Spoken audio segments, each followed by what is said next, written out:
Il existe une étendue d'eau au bout du monde où la température de la mer est juste au-dessus du gel, et un homme qui y tombe n'a pas de minutes pour réfléchir à sa vie.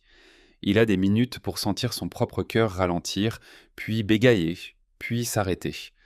Aucun terrain ne brise le vent, aucun port n'attend à l'horizon. Il n'y a que le froid, l'obscurité et la longue houle qui roule depuis 1000 miles de rien. Et certaines nuits, dans les heures précédant une aube grise, les hommes qui travaillent dans ces eaux disant avoir vu quelque chose se mouvoir sous la surface. Ce n'est pas une baleine, pas un poisson, quelque chose de pâle, quelque chose d'énorme, pas un poisson, quelque chose de pâle, quelque chose d'énorme, quelque chose qui, lorsqu'ils ont finalement trouvé un mot pour cela, n'était pas un mot pour un monstre du tout. Ils atteignent le mot qu'ils utilisent pour eux-mêmes. L'océan austral est la mer la plus solitaire de la Terre et ce n'est pas une exagération poétique. C'est un fait mesurable de la géographie. Il entoure la planète entière à sa latitude la plus basse, une ceinture continue d'eau sans continent sur son chemin pour la ralentir. Parce que rien ne l'arrête, le vent s'intensifie et les vagues qu'il soulève sont les plus hautes mers soutenues sur toute la carte. Les tempêtes ici ne passent pas en une après-midi. Elles s'installent. Elles durent des jours. L'eau elle-même est plus lourde que l'eau que la plupart d'entre nous connaissent. Dense et noire et choquante froide. Et elle s'enfonce dans une profondeur que presque aucun œil humain n'a jamais vue. Les marins qui ont passé de longues missions là-bas décrivent le silence de la nuit d'une manière qui reste avec vous. Lorsque les moteurs sont réduits et que le vent tombe pendant 1 heure, le calme devient total. Il n'y a pas de trafic, pas de ville lointaine, pas d'avion dans le ciel. Un homme se tenant à la rambarde dans cette obscurité dit qu'il peut entendre son propre pouls dans ses oreilles. Il peut entendre le sang circuler dans son propre corps. Et dans ce genre de silence, quand quelque chose de pâle s'élève dans l'eau en dessous de vous, l'esprit n'a nulle part où se cacher. C'est une histoire à propos de cette forme pâle. Mais avant d'aller plus loin, vous méritez une totale honnêteté, car cette affaire ne fonctionne pas sans cela. Il n'existe aucun spécimen de musée de la chose que les équipages décrivent. Il n'y a pas de squelette dans un tiroir, pas de photographie vérifiée, pas d'échantillon de tissu, aucun scientifique n'a tenu dans une main gantée et confirmé. Par chaque mesure officielle qui existe, la créature dont parlent ces hommes n'existe pas. Elle n'est pas dans les manuels scolaires. Elle n'est pas sur les listes d'espèces. Si vous demandiez à un biologiste marin de le confirmer, il vous dirait correctement qu'il n'y a rien à confirmer. Et pourtant, l'histoire ne meurt pas.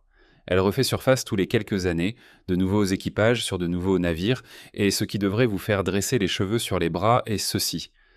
La description change à peine. Différents navires, différentes nationalités, différentes décennies. La même forme impossible. Beaucoup des hommes qui la décrivent jurent qu'ils n'avaient jamais entendu parler d'une telle chose avant la nuit où ils l'ont vue eux-mêmes. Ils n'étaient pas préparés. Ils n'avaient pas de nom pour cela dans leur tête alors qu'ils se tenaient à la rambarde. Le nom est venu après lorsqu'ils ont essayé d'expliquer ce qu'ils ne pouvaient pas expliquer. Ce nom est Ningen. C'est un mot japonais et cela ne signifie pas bête. Ils ont essayé d'expliquer ce qu'ils ne pouvaient pas expliquer. Ce nom est Ningen, c'est un mot japonais et cela ne signifie pas bête. Cela ne signifie pas léviathan, cela ne signifie pas kraken ou serpent ou aucun des vieux mots que les marins ont toujours utilisés pour les choses dans les profondeurs. Ningen signifie simplement humain, être humain. Lorsque les équipages ont finalement décidé comment appeler le géant pâle dans l'eau, ils n'ont pas cherché un mot qui mette de la distance entre lui et eux. Ils ont cherché le mot le plus intime qui soit. Ils ont regardé cette chose de la longueur de leur navire, glissant sous eux dans une ossio suffisamment profonde pour engloutir un gratte-ciel, et le mot qui est sorti de leur bouche était le mot pour nous. Prenez un moment pour réfléchir à cela, car ce choix de nom, c'est le crochet entier de cette affaire. Une fois que vous appelez une chose un être humain, vous avez déjà raconté l'histoire. Vous avez planté une image que aucune explication calme et rationnelle ne peut jamais complètement retirer. On peut vous dire que c'était de la glace. On peut vous dire que c'était un effet de lumière et un cerveau fatigué. Et une partie tranquille de vous continuera à imaginer un visage. Donc cette vidéo ne va pas prétendre prouver que le Ningen est réel. Ce n'est pas le travail ici. Le travail est de vous mettre dans l'eau noire à côté des hommes qui disent l'avoir vu. De parcourir ce qu'ils décrivent, un détail froid à la fois, comme un détective parcourt un dossier.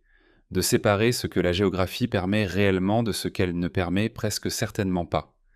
Et de s'asseoir à la fin avec la seule question qui maintient cette légende vivante à travers les années, les océans et les langues. Que pourrait-il y avoir là-dedans, dans une mer que nous avons à peine visitée? Et pourquoi, parmi toutes les formes qu'elle pourrait prendre, ressemble-t-elle tant à nous? Pour comprendre l'histoire, vous devez d'abord comprendre le lieu, car le lieu représente la moitié de l'affaire. Nous aimons imaginer que l'océan est cartographié. Ce n'est pas le cas. D'immenses étendues du fond marin au bout du monde restent complètement vierges, une tâche de profondeur estimée et de supposition éclairée. Nous avons des cartes détaillées, de qualité photographique, des cratères à la surface de la Lune à 1/4 de million de miles de distance. Nous avons marché là-haut. Nous avons un drapeau planté dans la poussière. Et pourtant, il existe des tranchées et des bassins dans l'océan austral que aucun instrument n'a jamais correctement sondés. Plus d'êtres humains ont été debout sur la plus haute montagne de la Terre que ne sont descendus dans les parties les plus profondes de la mer. Laissez cela s'imprégner. Le sommet que nous considérons comme l'ultime réussite humaine a plus de visiteurs que le fond de notre propre planète. Et voici la partie que les gens se trompent, non. Ils supposent qu'un espace vide sur la carte signifie une dissimulation. Ils imaginent le secret, la répression. Des hommes dans des bureaux décidant ce que vous êtes autorisé à savoir. La vérité, c'est qu'elle est beaucoup plus simple et, à sa manière, beaucoup plus humiliante. L'océan garde ses secrets pour une raison simple. Nous y sommes presque jamais. Les eaux sont trop violentes pour s'asseoir et regarder, trop froides pour s'attarder, trop éloignées de tout endroit pour que l'œil occasionnel puisse s'y attarder. Pendant la majeure partie de l'histoire humaine, seule une petite poignée d'équipages travaillant dans des emplois brutaux sur de longs contrats ont jamais posé les yeux sur cette eau. Il n'y a pas de conspiration du silence. Il n'y a que l'absence. Il n'y a qu'un océan si éloigné et si hostile que pendant des siècles, presque personne n'a regardé quand il a décidé de se montrer. Donc, quand vous demandez pourquoi nous n'avons pas de photographie claire, pourquoi il n'y a pas de spécimens dans un réservoir sous des lumières vives, la réponse honnête n'a rien à voir avec le secret. Elle a à voir avec le nombre d'yeux qui ont jamais été là pour voir quoi que ce soit. Et cela nous amène aux yeux qui étaient là, car les récits qui ont construit cette légende ne viennent pas de touristes ivres penchés sur la rambarde d'un paquebot. Ils ne viennent pas d'adolescents avec une imagination trop active. Ils remontent à des équipes de recherche et de sondage en longue mission, des hommes effectuant certains des travaux les plus difficiles que la mer a à offrir, des chercheurs de baleines, des observateurs de la pêche, des équipes de sondage enregistrant la glace et la température de l'eau dans des conditions qui briseraient de la plupart des gens en une semaine. Ce sont des professionnels chevronnés, des hommes qui ont passé des années de leur vie sur l'eau, qui mesurent leur expérience non pas en voyage mais en saison, en hiver, en longues périodes brutales, loin de tout ce qui ressemble à un foyer. Ils travaillent d'écart qui usent le corps jusqu'à l'instinct. Ils dorment dans des couchettes aux étroites qui tanguent, et roulent à travers des tempêtes qui durent des jours, et ils connaissaient cette mer. Ils connaissaient ces humeurs mieux qu'ils ne connaissaient les rues des villes où ils ont grandi. Ils pouvaient la lire comme vous lisez un visage familier. Pensez à ce que ce genre d'expérience fait réellement aux yeux d'une personne. Un homme qui a passé une décennie à surveiller les baleines peut vous dire à un demi-mile dans une mauvaise lumière si cette perturbation à la surface est le souffle d'une baleine ou juste de l'écume arrachée au sommet d'une houle par le vent. Il n'a pas besoin d'y penser, il sait simplement. Le même homme peut regarder la forme et l'espacement des vagues et vous dire ce que la météo va faire dans 6 heures, et il aura généralement raison.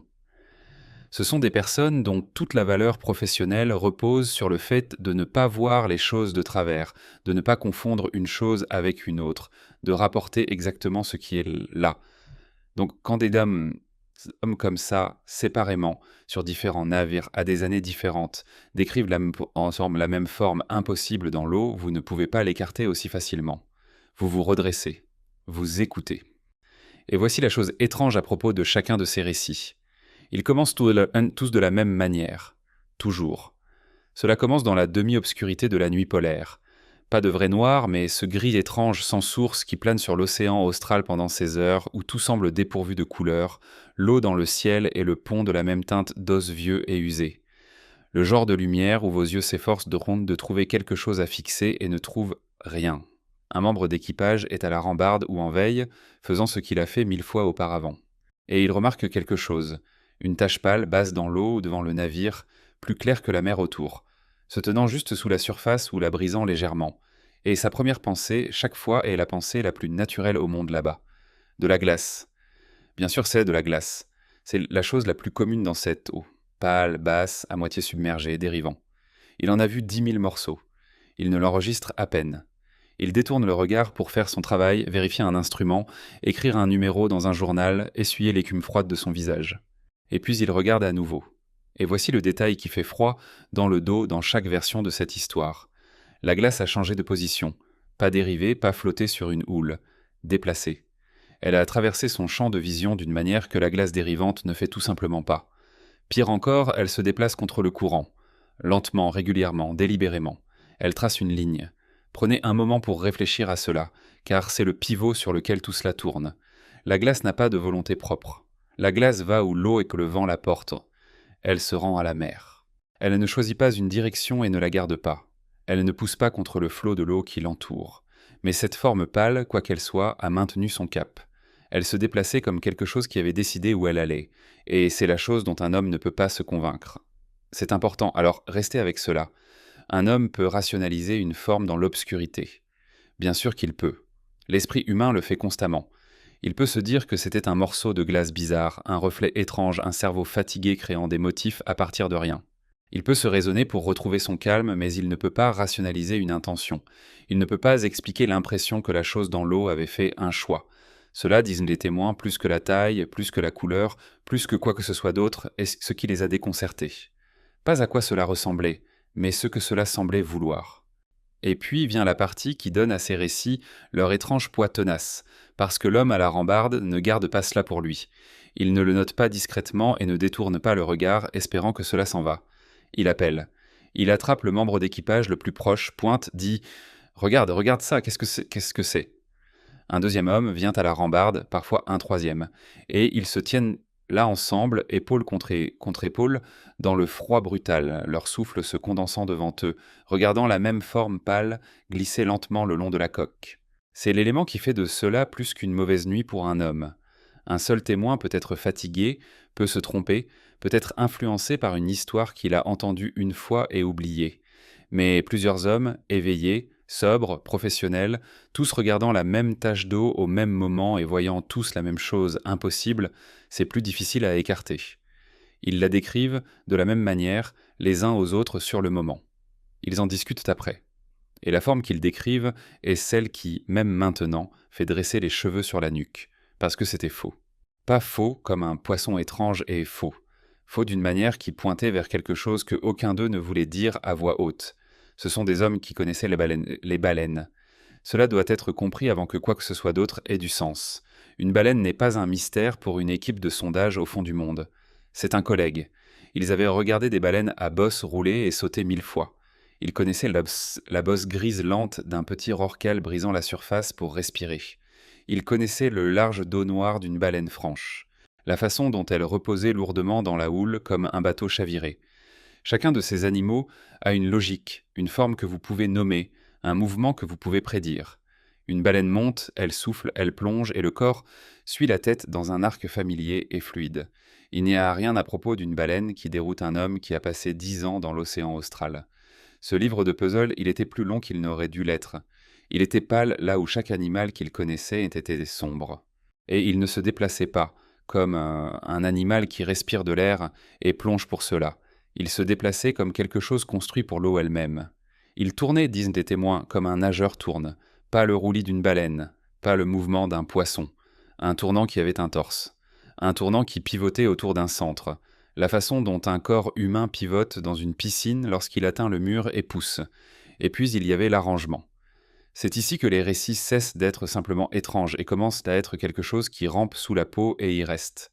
Parce que ce que ces hommes décrivaient encore et encore à travers différents navires et différentes années n'était pas un blob aléatoire de chair pâle. Il avait des parties, et les parties étaient placées là où vous ne voudriez pas qu'elles soient. En haut, une masse qui se tenait comme un torse et une paire d'épaules. Arrondie au sommet, s'élargissant en bas, exactement la silhouette que vous voyez lorsqu'une personne se tient dos à vous dans une lumière tamisée.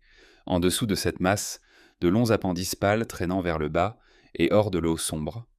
Et certains hommes, ceux qui ont eu le plus long regard, ceux dont les voix se sont abaissées lorsqu'ils en ont finalement parlé, certains hommes ont décrit ces appendices se terminant par quelque chose de pire. Une main. 5 doigts pâles écartés dans l'eau.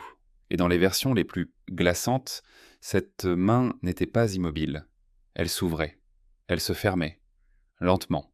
comme si la chose testait l'eau, ou atteignait quelque chose, ou simplement fléchissait, comme une personne fléchit une main raide dans le froid. Prenez un moment pour réfléchir à ce détail, car c'est celui qui fait mal. Une forme peut être de la glace, une masse pâle peut être un effet de la demi-lumière. Mais une main qui s'ouvre et se ferme n'est pas quelque chose que l'esprit peut ranger sous le terme coïncidence. C'est quelque chose que l'esprit range sous la peur. C'est aussi à ce moment que les récits commencent à se diviser, et la division est d'un intérêt particulier, car ils ne s'accordent pas tous sur ce qui pendait sous cette tête et ses bras. Certains témoins étaient certains d'avoir vu 2 jambes, longues, pâles, descendant dans le noir, se déplaçant lentement, comme un nageur qui donne des coups de pied lorsqu'il se déplace à peine, maintenant juste sa place dans l'eau. Une forme humaine complète alors, agrandie à la longueur d'un cargo. Mais d'autres, un autre groupe d'équipage, un autre groupe de témoins, décrivaient cocher quelque chose de complètement différent sous le torse. Pas de jambes du tout. Un seul cône lisse, le corps se rétrécissant depuis ses larges épaules jusqu'à un point, se terminant par une nageoire. Une forme de sirène, si vous voulez le mot pour cela, bien que aucun homme sur ces ponts n'aurait utilisé un mot aussi doux sur le moment. Et puis il y a les quelques récits que presque personne ne veut répéter. Les témoins qui se sont approchés, ceux dont le navire a dérivé assez près, ou dont l'angle était juste, disent avoir vu l'avant de la chose, le visage. Et ils décrivent un visage avec des yeux tournés vers l'avant, non sur les côtés de la tête, comme les yeux d'un poisson, vers l'avant, les 2 yeux faisant face dans la même direction, comme les yeux d'un prédateur font face, comme les yeux d'un humain font face. Et dans les pires de ces récits, les yeux ne regardaient pas le vide face à la mer, ils se tournaient, ils trouvaient les hommes à la rambarde, et pendant un long moment figé, la chose dans l'eau regardait les personnes qui la regardaient. Maintenant, reculez un instant du pont, parce que pour comprendre cette légende, vous devez comprendre d'où elle vient réellement. Et la trace est plus trouble que ce que les croyants aiment admettre. Parce que pour tout le discours sur les équipes de sondage et les navires de recherche et les professionnels chevronnés, le Ningen n'est pas arrivé dans le monde par le biais d'un journal de bord, ou d'un rapport gouvernemental, ou d'un article scientifique. Il est arrivé par un écran. Les histoires cotées ont commencé à se répandre au milieu des années 2000 sur des forums internet japonais, transmisées d'utilisateur anonyme à utilisateur anonyme dans les petites heures de la nuit. La forme classique de la chose était toujours la même. Quelqu'un connaissait quelqu'un. Un parent qui avait travaillé sur un navire dans le lointain sud. Un ami d'un ami qui avait été là-bas et était revenu changer. Un homme qui avait vu quelque chose qu'il ne décrirait pas en détail, qui se taisait chaque fois que cela venait sur le tapis, qui le portait comme un poids. Et avec chaque récit, l'histoire grandissait. Un nouveau détail ici, une image plus nette là, la main qui s'ouvre et se ferme, les yeux qui se tournent, la longueur qui grimpait de 20 mètres et 30 mètres au fur et à mesure que les récits se multipliaient encore. C'est ainsi que les légendes respirent pendant temps et grandissent dans l'obscurité, et le Ningen a respiré et grandi plus vite que la plupart. Mais voici la partie qui compte, le fait le plus important concernant tout le phénomène, et il se cache à la vue de tous. Le nom a été attaché presque instantanément, avant les photos, avant les débats, avant que quiconque essaie de l'expliquer. La chose avait déjà un nom, et le nom était le crochet. Parce que le moment où vous appelez quelque chose Ningen, le moment où vous atteignez le mot qui signifie être humain, vous avez déjà raconté toute l'histoire. Vous avez déjà planté l'image. Vous avez déjà décidé, avant que toute preuve soit pesée, que la chose dans l'eau froide n'est pas une bête du tout, mais quelque chose de bien pire, quelque chose qui porte notre forme. Et une fois que ce mot est dans votre tête, aucune explication rationnelle ne peut jamais vraiment le retirer. On peut vous dire que c'était de la glace. On peut vous dire que c'était un effet de lumière. Une tache d'écume, un cerveau fatigué cherchant un motif, et une partie tranquille de vous continuera à voir un visage dans l'eau. C'est le génie de la légende, et c'est aussi sa grande faiblesse. L'ensemble repose sur un seul mot. Enlevez le nom, appelez-le une masse pâle dérivante, et la terreur s'évapore. Gardez le nom en place, et il ne vous lâche jamais. Alors, où cela laisse-t-il l'affaire ? Enlevez les forums et l'ami d'un ami et le lent gonflement de l'histoire, et vous vous retrouvez avec 2 arguments qui s'opposent l'un à l'autre sur le pont d'un navire dans l'obscurité. Les croyants ont une carte, et elle est plus forte que ce que les sceptiques aiment admettre. Cohérence. Parce que voici ce qui refuse réellement d'être écarté. Des témoins éparpillés sur différents navires à des années différentes, séparés par des océans et des langues, et le simple fait qu'ils ne se soient jamais rencontrés, continue de tomber sur la même forme, la même couleur, pâle impossible, la même longueur vaste, le même agencement, une masse en haut comme une tête et des épaules, de longs membres en dessous, la logique indéniable d'un corps construit comme le nôtre. Et le croyant pose la question qui devrait vous faire réfléchir. Si ce n'était rien d'autre qu'une imagination, rien d'autre que des yeux fatigués et des esprits effrayés, pourquoi l'imagination continue-t-elle à construire le même monstre exact? Pourquoi ne s'égare-t-elle jamais? Pourquoi toujours la forme humaine? Jamais un tentacule. Jamais un serpent. Jamais mille autres choses que l'obscurité pourrait conjurer. Et la géographie, les croyants se tiennent sur un sol si solide que c'est presque effrayant, parce qu'en profondeur il y a du réel. L'obscurité écrasante est réelle. Les espaces vides sur la carte sont réels, et la science elle-même continue d'admettre en silence que l'océan cache des géants que nous n'avons jamais su être là. Le calmar géant était une histoire de marin pendant des siècles jusqu'à ce qu'un corps soit finalement échoué. Des requins qui brillent dans l'eau noire ont été découverts de notre vivant. De nouvelles baleines, de nouveaux poissons, de nouvelles choses sans nom continuent d'être tirées des profondeurs. Donc, dire que l'océan austral pourrait cacher quelque chose d'énorme n'est pas le délire d'un croyant. C'est presque le bon sens le plus élémentaire. Mais, et voici où l'affaire tourne enfin, pourrait cacher n'est pas la même chose que cache. Et l'écart entre ces deux phrases est exactement là où le Ningen s'effondre, parce que les profondeurs peuvent cacher presque n'importe quoi. Elles peuvent dissimuler un animal de 60 pieds dans une eau sans lumière que aucun œil humain n'atteindra jamais. Ce qu'elles ne peuvent pas faire, c'est cacher un humanoïde de 30 mètres nageant à la surface, à la vue de tous, à côté d'un navire, dans la lumière grise de l'aube. Le moment où une chose est vue à la surface, elle n'est par définition plus cachée. Et une créature de cette taille, respirant, faisant surface, parcourant ses eaux aussi longtemps que la légende le prétend, ne serait pas un secret murmuré sur un forum. Elle serait sur le pont de chaque navire de recherche, dans chaque filet, échouée sur chaque plage du Sud, photographiée 10 000 fois.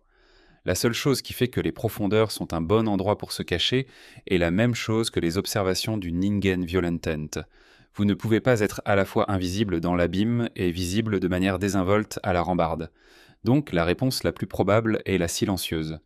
De la glace sculptée, taillée par le vent, et la vague en une forme avec une houle comme des épaules et une crête comme une tête, dérivant dans une lumière si faible que tout porte la couleur d'os vieux et un cerveau humain câblé à travers 1 million d'années pour trouver des visages dans l'ombre, pour trouver des corps dans le bruit, pour ne jamais, jamais manquer la forme d'une autre personne, faisant exactement ce pourquoi il avait été construit. La cohérence que les croyants aiment tant peut ne rien signifier de plus que le fait que l'histoire a bien voyagé, qu'une fois que le premier narrateur a dit « humain », chaque narrateur suivant a vu « humain ». Les photographies restent non authentifiées, le nom reste inexpliqué, et le dossier, par chaque mesure officielle, reste clos. Et pourtant, la légende ne meurt pas. Elle refait surface tous les quelques années, sur un nouveau navire d'un nouvel équipage dans la bouche de quelqu'un qui jure qu'il n'avait jamais entendu le mot avant de voir la chose. Et peut-être que c'est la véritable raison pour laquelle elle endure longtemps après que l'explication rationnelle aurait dû l'enterrer. Parce que le Ningen n'a jamais vraiment été à propos d'une créature. C'est à propos des bords de la carte, des endroits où nous ne sommes pas allés, des distances froides, sombres et écrasantes, où presque personne ne regarde et presque personne ne va. Et c'est à propos de la peur la plus ancienne que nous portons. Pas qu'il y ait quelque chose de monstrueux qui vive là-bas dans l'obscurité, mais qu'il y ait quelque chose là-bas dans l'obscurité qui a un visage que nous reconnaîtrions. Des yeux tournés vers l'avant qui nous trouvent à la rambarde et regardent en arrière, et semblent, pendant un long moment figé, savoir exactement ce que nous sommes. Alors, maintenant, l'affaire vous appartient. Vous vous êtes tenu sur le pont. Vous avez vu la tache pâle qui aurait dû être de la glace et ne l'était pas, la forme qui se déplaçait contre le courant, la main qui s'ouvrait et se fermait dans l'eau noire, et vous avez entendu l'explication silencieuse qui convient presque à tout cela. Alors, dites-moi honnêtement dans les commentaires ci-dessous, quand vous pesez tout cela, la cohérence, la géographie, les témoins qui connaissaient la mer mieux que leur propre rue, que croyez-vous réellement qu'il y ait là-bas, au fond du monde? Un tour de glace et un esprit effrayé cherchant un visage? Ou quelque chose que les livres de science insistent pour dire ne peut pas exister, nageant lentement et délibérément juste sous les vagues, portant une forme que nous n'étions jamais censés découvrir là-bas? Et quelle que soit votre inclination, dites-moi ceci. Quel détail unique de cette affaire est celui que vous ne pouvez tout simplement pas expliquer? Est-ce que le mouvement contre le courant, les yeux tournés vers l'avant, ou le nom lui-même, le mot que ces équipages ont cherché avant que quiconque puisse les en dissuader? Laissez votre réponse ci-dessous. Dites-moi où vous en êtes. Et si vous voulez entrer dans le prochain dossier avec moi, celui qui attend au bord de la carte est encore plus sombre.